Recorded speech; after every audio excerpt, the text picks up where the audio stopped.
Law enforcement in Ohio and Florida have failed to bring any charges, domestic violence charges, against Ezekiel Elliott from his former girlfriend. So why is this investigation by the NFL still in the spotlight right now? It's still in the spotlight because it's still ongoing. The NFL is investigating, one of its best players. Ezekiel Elliott emerged as the leading rusher in the league. He's maybe the best player on the most popular team in the NFL, and they're still investigating him. There's still a chance that the NFL suspends him at some point. And so that's why it's such a compelling story, because, this estimation it's still going. Even though there's no charges pressed outside of the league, they're thoroughly investigating this, and your report really dives into the process here. How far has that process come, especially since the Janae Rice interview that the league allowed Ray Rice to sit in on? No, yeah. I mean, after that Ray Rice scandal, the league really took an effort to up its investigative arm, and it hired Lisa Friel and Kia Roberts, two New York City prosecutors with extensive history dealing with domestic violence and sexual assault cases. And they brought in their expertise and kind of their procedures for how they, investigate these cases. These two women have investigated hundreds of these cases, and so they have an extensive process that they go through all these checklists. And that's what my story kind of gets into, what they do. And you mentioned the Janae Palmer interview when Ray Rice was allowed to sit in.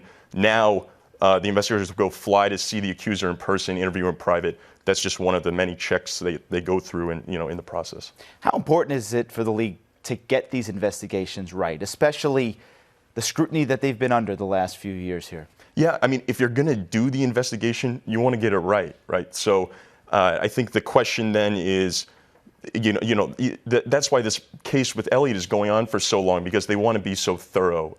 You mentioned kind of the Ray Rice scandal this season, the Josh Brown scandal, where the NFL suspends Rice for 2 games, Brown for 1 game, and then information comes out after the fact that makes the NFL look like it was too lenient on these guys, that they're not taking domestic violence seriously, and that's a major charge. So that's why the league kind of upped its investigative team, and that's why this Elliott case is going on so long. They don't want to get burned again with information coming out that they didn't know or might not have uncovered at the time.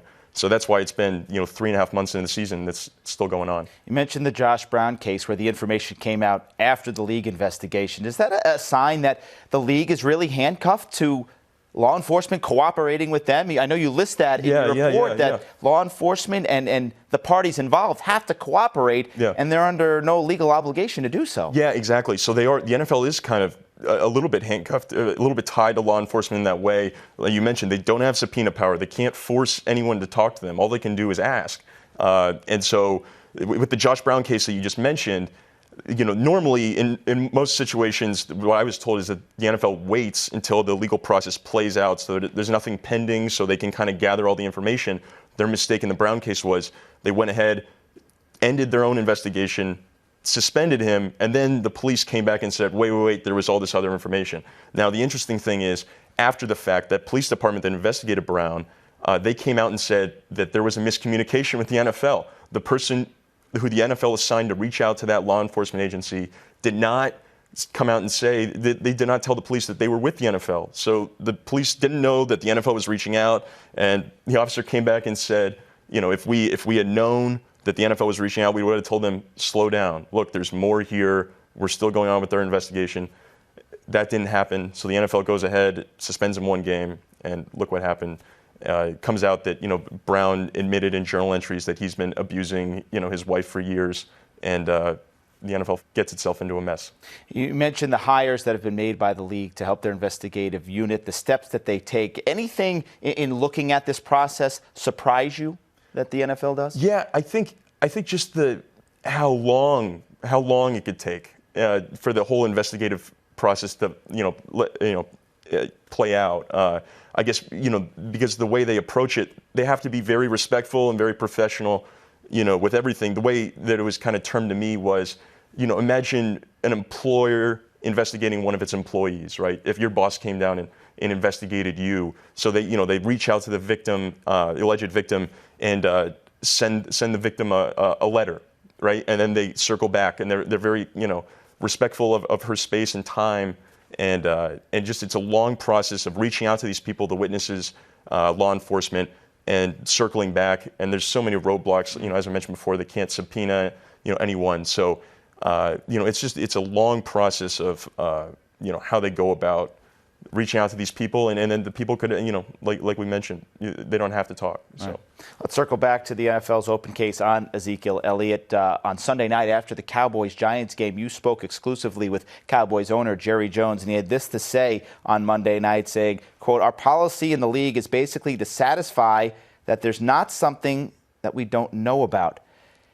Tim, is that the right way to go about this? The right thing to say? Shouldn't the objective be to get the truth? Yeah, I think that is the objective. And the league's clear about that. I think in Jerry's mind, the truth is that he thinks Elliott didn't do anything wrong, or well, maybe not didn't do anything wrong, but he thinks that Elliott's cleared. And Jerry told me that as soon as this incident happened on Ezekiel Elliott's birthday in July, Jerry said that he had good information that they cleared Elliott right then and there. He also said that he hasn't heard anything new about this case since training camp. So that's going back to the summer. Now we're into the season. So Jerry's saying that in his mind, nothing's changed since then, and that Elliott's still cleared. So in his mind, the truth is already, he thinks he knows the truth and that Elliott's cleared. And so that's what makes it so interesting about why this case is still open, right? We talked about how thorough the NFL wants to be, but it appears that they've done a lot of their reporting already. Elliott's reportedly met with the NFL investigators maybe sometime around October, and I was told that that's kind of a signal that the NFL's nearing the end of its investigation. So I'm curious to see what kind of happens as far as when the suspension comes down, if one comes down at all, or if he's exonerated, when something happens. Interesting. Let me follow up with that. You're saying Jerry Jones told you he hasn't talked to the league about the case since training camp, yet Elliott spoke with the league in October. No.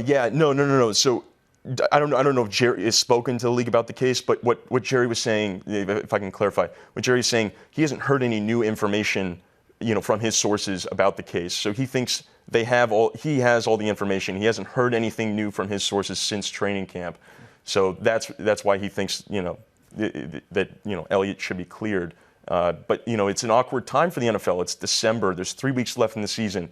If they came out now and exonerated Elliott, even if they did a thorough investigation, there'd still be people that would say, "Oh, they're protecting the league's leading rusher." And if they came out and suspended him, it could alter the course of the season, right? The Cowboys are contenders for the Super Bowl, and not saying that should factor into it, but it seems like an awkward time to kind of conclude the case right now. And so I imagine, if I'm going to speculate, maybe we'll see it in a news dump over the offseason. Yeah, awkward to say the least. Yeah, League's leading rusher, the most high-profile team in the league, who also has the best record in the NFL right now. Yeah. Awkward times. Tim Rohan, you can read the article on SI.com. Thanks for being with us. Thanks, Ron.